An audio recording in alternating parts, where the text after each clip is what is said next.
ഇന്ന് നമ്മുടെ ദളപതിയുടെ God movie റിലീസാണ് കേട്ടോ. ഞാൻ എൻ്റെ യൂട്യൂബ് ചാനൽ തുടങ്ങിയിട്ടിടുന്ന ഫസ്റ്റ് മൂവി റിവ്യൂ ആണ്.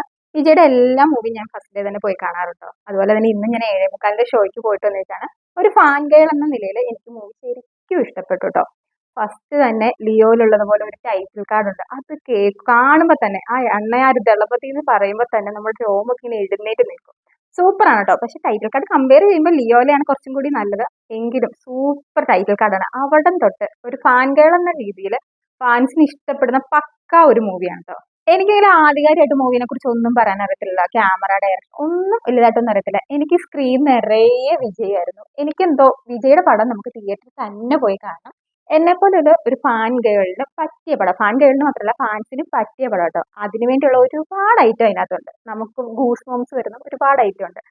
വിജയുടെ തന്നെ പടത്തിന്റെ റെഫറൻസ്, ആ ഒരു മാനറിസം, സോങ് ഒക്കെ നല്ല രസമാണ് കേട്ടോ. സാധാരണക്കാർക്ക് ചിലപ്പോൾ ഇഷ്ടപ്പെട്ടെന്ന് വരില്ല, കാരണം വലിയ കഥയോ കാര്യങ്ങളോ ഒന്നുമില്ല. പക്ഷെ ഒരു ഫാൻസിന് ഇഷ്ടപ്പെടാൻ പറ്റിയ പക്ക മൂവിയാണ് കേട്ടോ. പിന്നെ ആദ്യം തന്നെ ഫാമിലി ഓഡിയൻസിനെ എൻഗേജ് ചെയ്യുന്ന രീതിയിൽ ഒന്ന് രണ്ട് ഫാമിലി സീൻ ഉണ്ട് കേട്ടോ. സ്നേഹയും വിജയും തമ്മിൽ അതിൽ കുറച്ച് കോമഡി സീനും ഉണ്ട്. അതൊക്കെ നല്ല രീതിയിൽ വർക്കൗട്ട് ആയിട്ടുണ്ട് കേട്ടോ. ഇനി കുറച്ച് മൂവി സ്പോയിലേഴ്സ് ആട്ടോ ഞാൻ പറയാൻ പോകുന്നത്. ഫസ്റ്റ് തന്നെ ഇതിൽ വിജയ് ഒരു ഇമോഷണലി കരയുന്ന ഒരു സീനുണ്ട്. ശരിക്കും അതിൽ വിജയ് എന്നുള്ള നാടൻ ശരിക്കും പുറത്ത് വന്നിട്ടുണ്ട് കേട്ടോ. ഇനി എനിക്ക് ഗൂം സോങ്സ് ഒന്ന് ഒന്ന് രണ്ട് സീൻ പറയാം. അതിലൊരു മെട്രോയിൽ ഒരു സീനുണ്ട്. ജയറാം ഇങ്ങനെ നിൽക്കുമ്പോൾ വിജയൻ ഇങ്ങനെ ബാക്കിൽ നിന്ന് ഇങ്ങനെ കാണിക്കുന്ന ഒരു സീനുണ്ട്. ആ മെട്രോ ഇങ്ങനെ വളഞ്ഞിരുന്നു. നല്ല സൂപ്പർ സീനാണ് അത്. ശരിക്കും നല്ല രസമാണ്. നമ്മൾ തിയേറ്ററിൽ ഇരുന്ന് കാണുമ്പോൾ ആ കയ്യടി, ആ വിസിലിന്റെ ഒക്കെ ഇടയിൽ ഇരുന്ന് കാണുമ്പോൾ അതൊരു ഫൈറ്റ് സീനാണ്. അപ്പൊ ഓപ്പോസിറ്റ് നിൽക്കുന്ന ആള് ഹെൽമെറ്റ് ഇട്ടാണ്. അപ്പൊ ആ ഹെൽമെറ്റിന്റെ ആ ഒരു കണ്ണിക്കോട് ഇങ്ങനെ കാണിക്കുന്ന ഒരു സീനും ഉണ്ട്. എന്റെ പൊന്നെ, അത് ആ സ്റ്റൈലും ആ നടന്നു വരുന്ന സ്റ്റൈലൊക്കെ കാണാം, ഒരു രക്ഷയില്ല.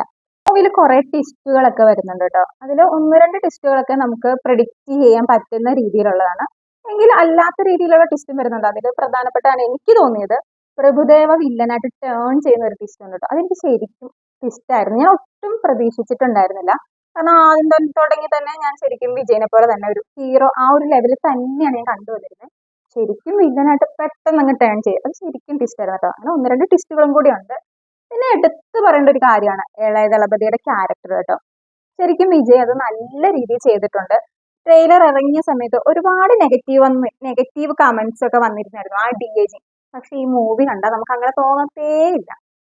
ദളപതിയും ഇളയ ദളപതിയും സെപ്പറേറ്റ് ക്യാരക്ടർ ആയിട്ട് തന്നെ നമുക്ക് തോന്നും. വിജയ് നല്ല വൃത്തിയായിട്ട് ക്യാരക്ടർ ചെയ്തിട്ടുണ്ട്. ആ നെഗറ്റീവ് ഷെയ്ഡ് നല്ല രീതിയിൽ ചെയ്തിട്ടുണ്ട് കേട്ടോ.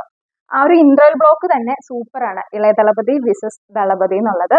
അതായത് ദളപതിയുടെ വില്ലനായിട്ടാണ് ഇളയ ദളപതി എന്നുള്ളത്. അത് എനിക്ക് എന്തായാലും ആ ഇന്റർവൽ ബ്ലോക്ക് ഒക്കെ കിട്ടുമായിരുന്നു. പിന്നെ ഇന്റർവ്യൂല് കഴിഞ്ഞിട്ട് ഒരു കുറച്ച് ഒന്ന് രണ്ട് ഗസ്റ്റ് റോളൊക്കെ ഉണ്ട്. അതിലൊന്നാണ് തൃഷയുടെ ഒരു ഡാൻസ് സീനൊക്കെ ഉണ്ട്, ചെറിയൊരു ഡാൻസ് സീനൊക്കെ ഉണ്ട്. പിന്നെ പറയേണ്ടതാണ് ശിവകാർത്തികേയന്റെ ഒരു ഗസ്റ്റ് റോൾ ഉണ്ട് കേട്ടോ. ശരിക്കും എന്താണ്, പെട്ടെന്ന് ഞാൻ പ്രതീക്ഷിച്ചിരുന്നില്ല കേട്ടോ. അതൊരു പെട്ടെന്ന് വന്നൊരു ഗസ്റ്റ് റോൾ ആയിരുന്നു. നമുക്ക് എന്താണ് അടുത്ത ദളപതി ആരെന്നുള്ള രീതിയിൽ ഒരു ഹിന്റൊക്കെ തരുന്ന രീതിയിലുള്ള കുറച്ച് ഡയലോഗ്സ് ഒക്കെ ഉണ്ട്.